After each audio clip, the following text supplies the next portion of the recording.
Hello, everyone. Welcome back to Ask the Pastors. Good to be joined by Travis again. Yeah. It's been a little while, It hasn't has. it? Glad to be back.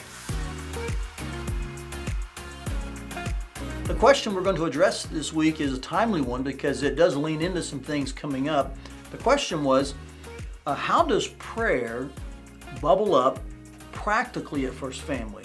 We could say, how does it show up, or how is it seen in the everyday life of First Family? So I think it's a really good question because there's a lot we want to say about it.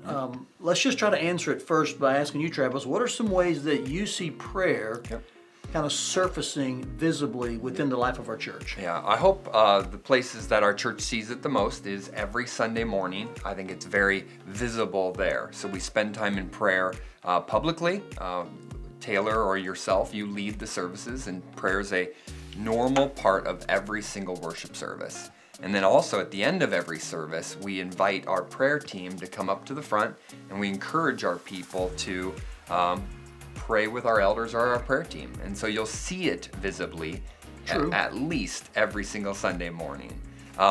And we want to increase that. Absolutely. And but you're right, there is an effort to continue to make that very visible. That's right. True. So we make it a part of our services, and then we make it a part of our community life as well.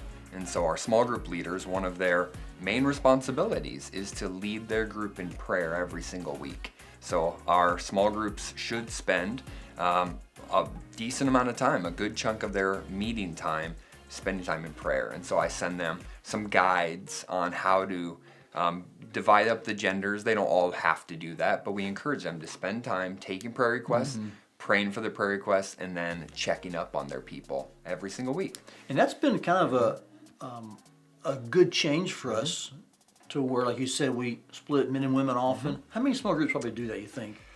More than half, maybe Wow. 60%, I would say do, Okay. from what I hear back. So yeah, I think guys and girls are a little bit more free to share in a safe, gender-specific environment. So I think you're right. yeah. And so they've been splitting. In our group, I can attest to this personally. I think our group spends as much time in that prayer, in those prayer circles, than we probably do in the discussion. Absolutely. Whereas before, we probably opened in prayer, closed in prayer, maybe went around for requests. Yep. I love this new way of just saying split up, Good. and there's just a lot of lengthy praying Yep. going on among the men and women, which is good for us. That's great. Yeah. So- So hopefully we'll see it in our small groups. And then also, I think it's a normal part of our children's ministry and youth ministry. And so we encourage them and continue to keep that a normal part of their regular gatherings as well. And I know that's true of Campus Collective, as I've been able to be up there a couple times, is we want to make prayer a normal part of every gathering that happens at First Family Church. Again, it's aspirational. It's something that we continue to desire to be more a regular or a larger portion of those times, but we want prayer to be evident in everything we do. Yeah, we say a lot that prayer is our first and best action. Absolutely. But I don't know if you're like me, Travis. It's hard to think that way. It's hard to realize this is the best thing I can do right now. And so I want to make sure that whoever asked the question, there is a practical way that prayer surfaces, and that's good for us. But it comes from a principled belief that prayer is not really a program, is it? No, it's we not. don't say there's youth ministry, prayer ministry. Prayer undergirds and is involved in everything, like you That's right. said. Yep. And so I love the word aspirational. It's something we're aiming for, which is one of the reasons that we are entering into a 31-day time period of prayer and fasting in May. So this is not really new to First Family in some ways. We have for a number of years always had 2 annual emphases in which we would give specific, I think we did 40 days of prayer and fasting for That's a while. right. This year we're choosing to do this over 2 months at different times. So in May, we'll have 31 days of prayer and fasting. And then in October, we're going to have the same thing, 31 days of prayer and fasting.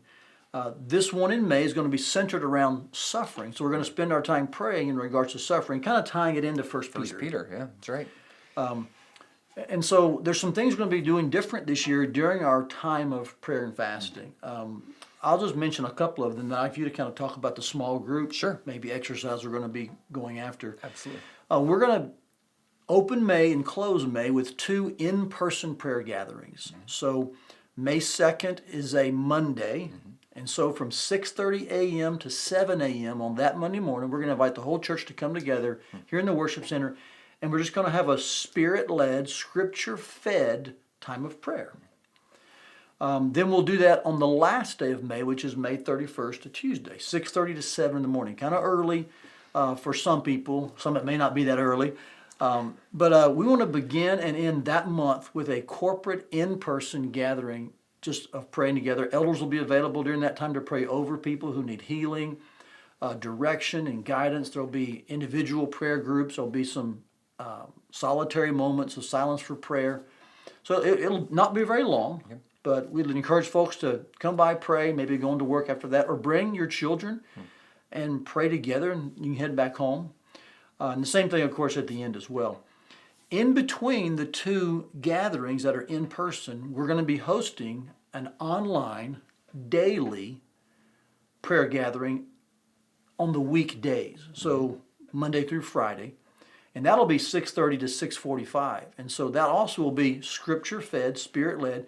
But we're going to encourage every First Family or individual just to gather at their TV or their computer and pray together for 15 minutes. That's right. So we're calling for a little more action and participation, but when we're praying, we can do nothing greater than to pray. Absolutely. And so just kind of hear that. You'll hear more about it. You'll see some things in print. There'll be links on our website. But we are going to ask that every day in May we gather together in some fashion and pray as a collective body and worship the Lord in that way.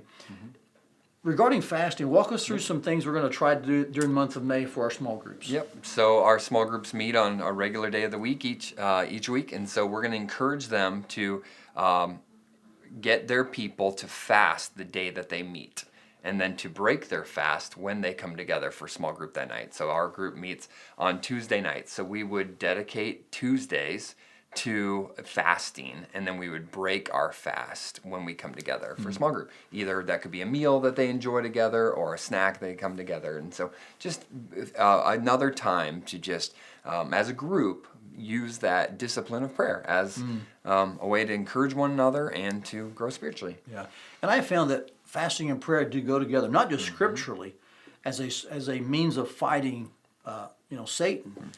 But I have found that fasting makes me acutely aware of my dependence. And what usually happens is you go right to prayer because you need the Lord, and you're brought face to face with the reality that I need communion with God more than I need food or anything else. That's right. And so I would encourage you to really join these two disciplines together, especially during May, as we as a church not only practically try to find ways for prayer to bubble up, but we continue to principally keep placing prayer as the foundation for everything we do. Hope that answers the question, not just simply. I hope it is simple all the way around, but I hope that also you see the heart behind that among our elders. So, anything you want to add to that regarding how prayer bubbles up here at First Family? I love that is the heartbeat of the elders, that we want to continue to make prayer, a greater part and priority of everything we do. And so hopefully we'll see that in the years to come. I hope so. We'll see that come true. Thanks, guys, for joining us for Ask the Pastors. We'll see you next time.